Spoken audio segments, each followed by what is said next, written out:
내상을 치료하고 원기를 돋워서 피부 따끔거림을 치료한 사례였습니다. 다음은 어떤 사례인가요? 60대 후반의 여성입니다. 얼굴이 갸름하게 생겼습니다. 갸름한 형은 좀 이쁘다고 얘기를 하죠. 소위 말하는 그런 형으로 생겼어요.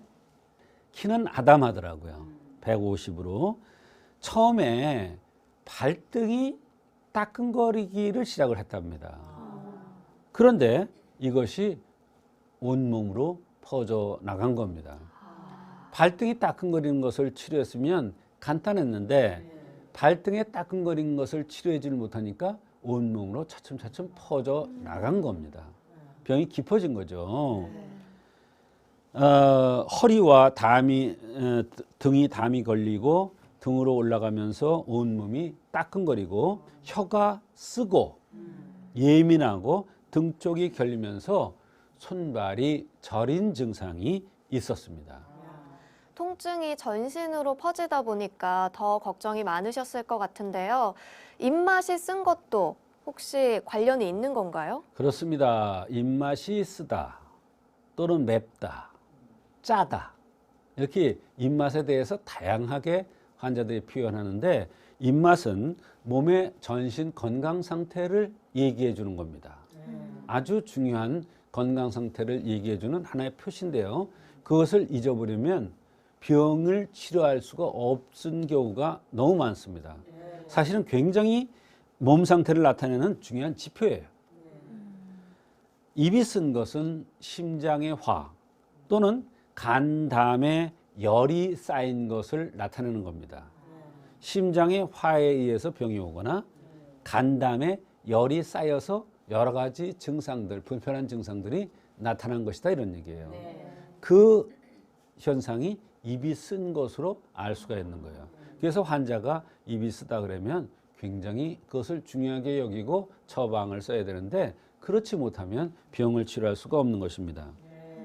이분은 소양형으로 생겼기 때문에 간담의 질환이 잘 생길 수 있는 그런 체질이 됩니다.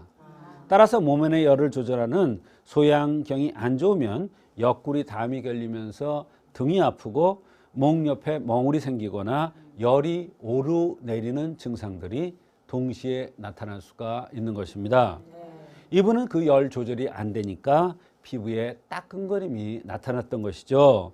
그래서 소양의 열을 조절해주는 심화를 돕는 소양경의 열을 조절하고 심화를 돕는 소시오탕이라는 약을 투여했더니 좋은 결과가 있었던 것입니다. 보통 피부 질환이라고 하면은 연고를 바르거나 겉을 치료하려고 하는데요. 박사님께서는 몸 안의 원인을 발견을 해서 처방을 하셨군요. 그렇습니다. 대개 병이 오래된 경우는 몸 안의 내부의 이상에 의해서 겉으로 나타난 경우가 많습니다. 이분의 경우도 10년 이상 오랫동안 앓은 병인데 피부 따끔거리는 것을 앓은 그런 경우인데 이 경우도 마찬가지예요. 이분은 연세도 많고 병도 오래됐기 때문에 치료 기간이 오래 걸릴 수도 있었는데 정말 빠른 효과가 났어요.